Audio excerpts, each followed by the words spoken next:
I have a love-hate relationship with AI and the thought of like AI kind of coming into medicine more and more. But we've utilized things here that, at our own clinic that has AI within it.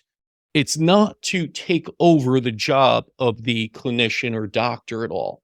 Unfortunately, I do think that's where some people are trying to take it, right? There is that idea to it. But can you talk about how your AI works, and then your just general thoughts about AI in healthcare?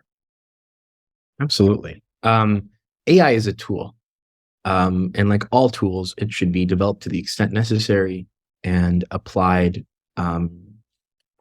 as needed. And the overuse of any tool can be bad. And AI, because of its power, its overuse or misuse can be catastrophic. And what we're not trying to do is replace the physician. With things, for instance, that we're getting close to AI, most of the AI that, works, at least on the consumer level, is a chat AI, like chat GPT. The AI that, for instance, our bioinformatics department here at ASU developed, they're meant to scan an image of a, PET scan, a CT scan, and assist in the, radiographic interpretation of that. And we believe that, current AI technology, and we don't develop really AI so much so as tweak existing packages for our use cases.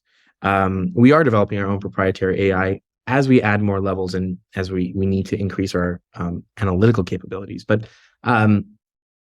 what we use it for is a tool to aid the physician in making the decisions that she or he has to face. And it is an added layer, an extra layer of caution. And diagnostic tests are incredibly important. They inform roughly 3/4 of all clinical decision making. And when you look at our total Medicare or medical expenditure as a nation, about 7% of total Medicare costs. So when we invest in diagnostic capabilities, we get an incredible return for our investment.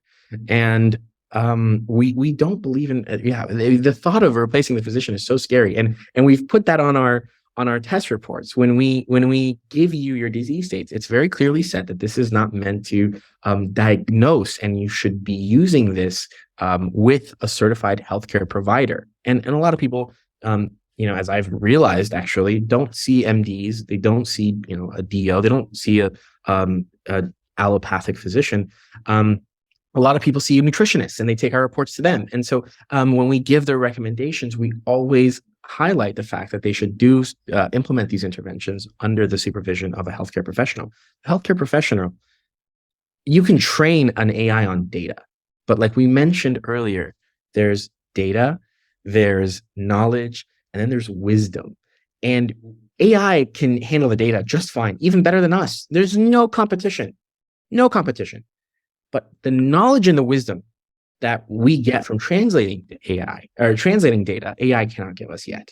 AI can only analyze patterns, essentially. Right. And so the wisdom comes from the many years of experience, the many patients that healthcare provider has seen, the tacit knowledge, that deep entrenched silos of knowledge that this person has that really cannot be equated to ones and zeros.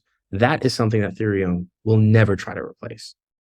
No, it's good to hear, because I feel like, a lot of telemedicine, I've always said, is basically becoming that, Google AI healthcare chatbot that's already testing better than they are on MCATs and everything else. But there's absolutely a place, right? Because it is technology, it's neutral.